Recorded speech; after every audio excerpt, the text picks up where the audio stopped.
accused of being a CIA spy. Andrew Brunson was locked up in a Turkish prison for 2 years. The plight of this missionary attracted worldwide attention and made him a political pawn in a power struggle between the U.S. and Turkey. Take a look. Turkish police arrested the North Carolina pastor in October 2016, 3 months after a failed coup attempt against Turkey President Erdogan. The Brunsons served there for more than 20 years, where they established Izmir Resurrection Church. They openly shared Christ and also helped Syrian refugees, some of them Kurds. For that, the Turkish government accused Brunson of being a CIA agent, plotting with Kurdish terrorists to carry out the attempted coup. Initially, the Turkish government said it would free Brunson if the United States would send the accused coup leader, Fethullah Gulen, back to Turkey. Fearing Gulen would be killed, President Trump refused the exchange, so Brunson remained incarcerated. Meanwhile, Christians around the world were praying and working for Brunson's release and his safe return to the United States. With the help of the Trump administration, that happened on October 12, 2018. Brunson writes about his ordeal in a new book, God's Hostage, a true story of persecution, imprisonment, and perseverance. It's an incredible book, ladies and gentlemen, God's Hostage, a true story of persecution, imprisonment, and perseverance. And Andrew Brunson and his wife, Noreen, are joining us now. Pastor, you're a man of great faith and courage. Tell me why they came after you the first time. Why did you get arrested? I think there are two sides to this. There are two stories. And one is man's story. And I think they arrested us first to deport us. But then someone decided to keep us and make an example of us. And I think they intended to intimidate other missionaries, have them self-deport, and also intimidate local believers, local Turkish Christians. And then someone decided to keep us and use us as a bargaining chip with the U.S. Well, you were in Turkey for, about 18 years, and you spoke the language fluently, and you loved the Turkish people, and you were a pastor to them. Who is this gull in the northwest of America that they're so concerned about? They thought you were one of his agents. Well, there's someone who leads an Islamic movement, and he used to work with Erdogan, but they had a falling out. So there are reasons on the human side why this was happening, but then there's a second story behind all the political intrigue that's God's story. And I think God was using my imprisonment. Actually, he raised up a worldwide prayer movement, an unprecedented prayer movement focused on one person that was pouring prayer into Turkey, and that's going to transform the country.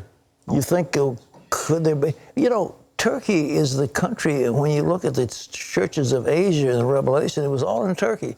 Turkey was the center of the Christian church in those days. How far have they gone away from their founding principles?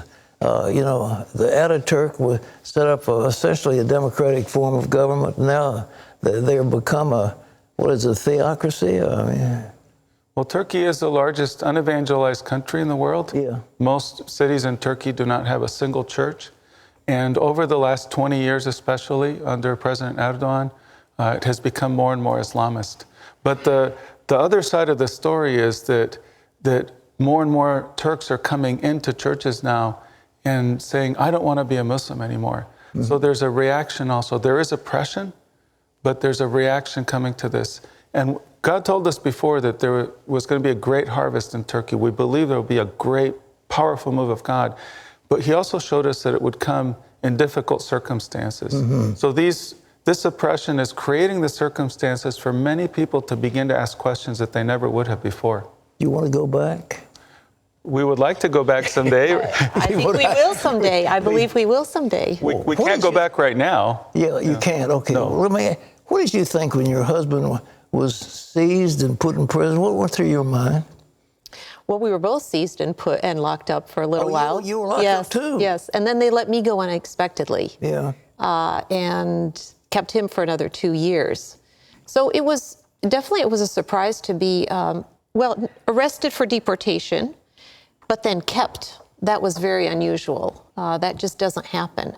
So we felt that we were in uncharted territory. We didn't know what was coming. Well, it looked like the death sentence. I mean, those crimes that they were charging had carried with them the death penalty, didn't Well, they? basically, they had 3 life sentences in solitary confinement, is what they wanted. And so that's like a death penalty. It means withering away the rest of my life in a Turkish jail. Were you contemplating suicide or wondering if the Lord might not take you out of there?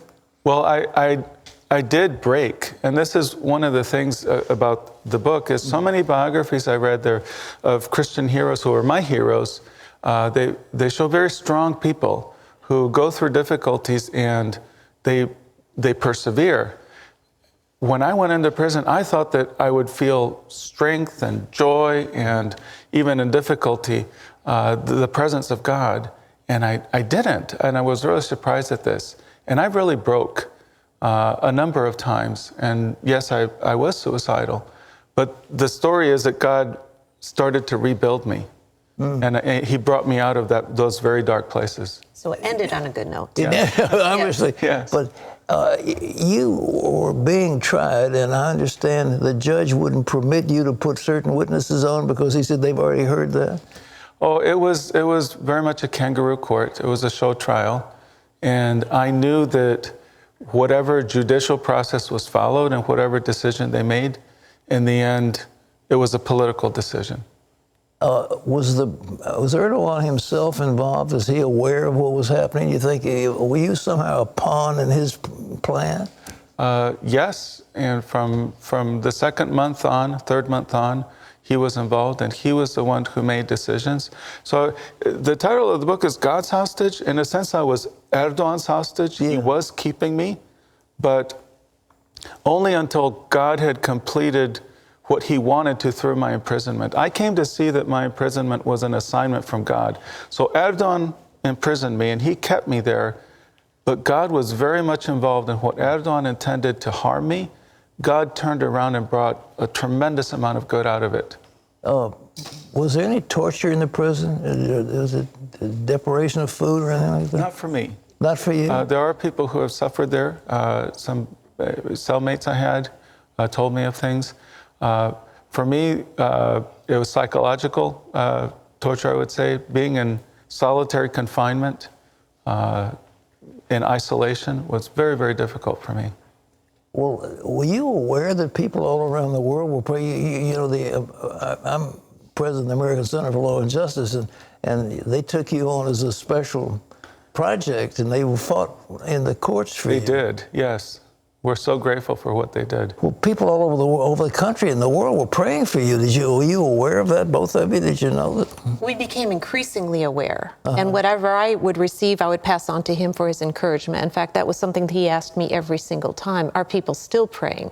And I said, yes, they're still praying. And it seems to be growing. And I would name off the countries, in fact, that prayer was coming from. It's really amazing because it spread all over the world. Yes. And there were millions of people who became involved. So this prayer was for much more than getting me out. God was doing something much bigger with it. Well, obviously he is, because you've become a celebrity. Well, the President of the United States took you on as a special project. Did he met your plane when you got home? No, we arrived and our children met our plane. That your was very children. moving for us at Andrews Air Force Base. And then we went to the White House. But I think what a roller coaster. The day before, I'm standing in a Turkish court and they convicted me as a terrorist. And I thought they're sending me back to prison. Then suddenly they said, we're releasing you for time served and you can leave the country. So I went from being convicted as a terrorist, 24 hours later, we're in the White House. Well, the United States put sanctions. Trump put sanctions on Erdogan, and he knew that, did he? He took unprecedented steps. What I understand is that there have been other hostage situations. Presidents don't usually get involved directly, but he, a number of times, made phone calls to Erdogan and really pressed him. And the steps to impose sanctions were unprecedented at the time. So we think that what was behind this, what was driving all of this was the prayer. Prayer. That's what brought it up to this kind of a level. Fantastic. There's no question. Well, what did you do all the time he's in prison? How did you survive? Yeah, I had to press into the Lord. I had no option but Yeah. to do that and really lean into Him and really try to be claiming the prophetic words that we'd had through the years and say, you know, I'm standing on this. Yeah. Because in cases of persecution, there are no guarantees. Yeah. There's no outcome that is guaranteed. And so then what... There's no Bible verse that says Andrew will get out of prison. Exactly. I haven't read one recently. Yes. And so this is what I've tried to explain to people, that that's where the word of the Lord, that is for our situation, the here and now word of the Lord, that's what you stand on. Probably in your book, you prayed for people to get healed in Turkey, and the Lord healed certain ones. Oh, we saw a lot happening. Did you? Oh, yes. And what especially touches me is that about 80% of the Muslims we prayed for had some encounter with Jesus, some sense of His presence, something that was tangible that they could feel, sense. That's really something. So the Lord is there, and we're just working in supernatural ways and giving people dreams. I mean, He is moving in the Middle East. They're seeing, well, we've had reports of those who met this white figure, and it's Jesus. All the time. All the time. All the time. Yes. Almost every Muslim that we know who's come to the Lord in Turkey, almost all of them have had a dream. Really? Yes. What do you think? I mean, you know, going back to the Ottoman Empire was breaking up, and a guy named Ataturk starts this new thing, and they call them the Young Turks. So we talk about the Young Turks, and Turkey was the home, really, of those churches in Asia that you find in Revelation. And you were in Izmir, Turkey. Yes. That's the old Smyrna, right? Yes. Yeah. Well, was there any prophetic significance? Did the people feel in any way connected to the Bible because of that? You know, I think that because Turkey was the head of the Ottoman Empire, Yeah. they were the head of the Muslim world for centuries. So they spread Islam by the sword, and they also suffocated Christianity wherever they went. Yes. So there is this dark inheritance that has come. But what God was doing was raising up His sons and daughters around the world by using me as a magnet for prayer to confront that. And so I think that all this prayer pouring into Turkey is going to change the spiritual atmosphere, is going to open that key so that there's much more freedom that comes spiritually. And when that happens, all the countries around it will be affected as well. That could actually bring revival to the whole Muslim world then, right? That's why I think that God chose to focus prayer on Turkey. He could have chosen Egypt or Jordan or Sure. Syria, but for some reason He chose Turkey because I think it's a spiritual key to the region. Well, I mean, when you think of the fact that this is the fountainhead of Christianity, that the churches of Asia were all located in Turkey, and suddenly, I mean, the Gog and Magog stuff, even in Revelation, that's Turkey. I mean, it's all Turkey.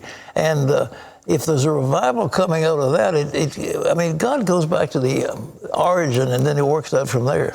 So you were Exhibit A for God's move. When do you think that's going to happen so that you could get back over there, by the way?